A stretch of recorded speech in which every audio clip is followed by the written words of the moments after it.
এই দিদির বাড়িতে পিকনিকটা হয়েছিল, বেশ মজা করলাম সবাই মিলে। এই সিনারিটার নিচে লেখা রয়েছে, আপনার ব্যবহার আমাদের পরিবারের চিরদিন আন্তরিকভাবে মনে থাকবে।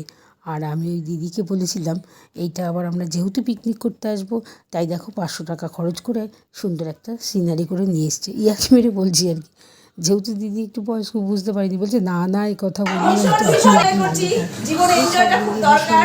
আমাদের এই ব্যস্ত কর্মব্যস্ততার মাঝে আমরা এই যে অক্সিজেন নিয়ে যাচ্ছি, এটা আমাদের কাছে অনেক অনেক বড়, এবং আমাদের কি হচ্ছে, আমরা মনের দিক থেকে অনেক ভালো থাকছি। ধন্যবাদ। কৃষি ভজ হরি মান্না, আমি কৃষি ভজ হরি মান্না, আমি কৃষি ভজ হরি মান্না। কপি করেছে দোলন বৌদি, টমেটোর ডাল সাথে পকোড়া সাথে হয়েছে দারুণ।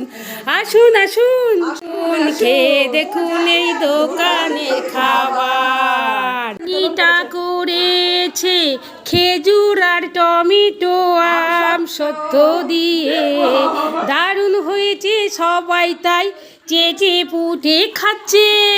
আসুন দাদা, আসুন আসুন খেয়ে দেখুন এই দোকানের খাবার। দাওয়ার পরে সবাই আসরে বসেছে সবাই। আসুন দাদা, আসুন দিদি এই দোকানের খাবার।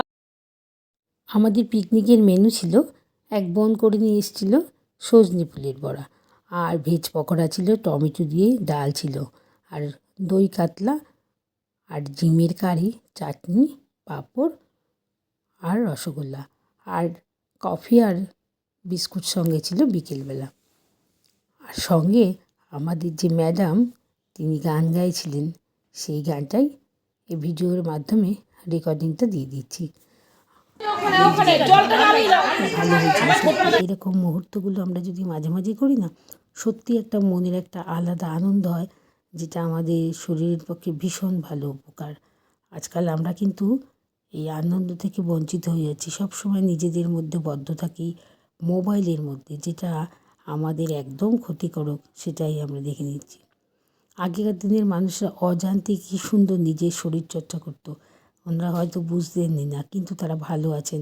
সকালবেলা ঘুম থেকে উঠতেন, তাড়াতাড়ি খাওয়া দাওয়া করতেন, যেখানে যেতেন হেঁটে যেতেন, খালি পায়ে হাঁটতেন, সত্যিই খুব, যেটা শরীরের পক্ষে ভীষণ উপকার। আর আমরা সেটা মানে বিলাসিতা বা কী বলবো, আমি ঠিক ভালো ভাষা করে বলতে পারছি না, যাই হোক করি, কিন্তু সত্যিই ভালো আছেন। এই সঙ্গগুলো ভীষণ ভালো, ভুল টুটু হলে ক্ষমা প্রার্থী।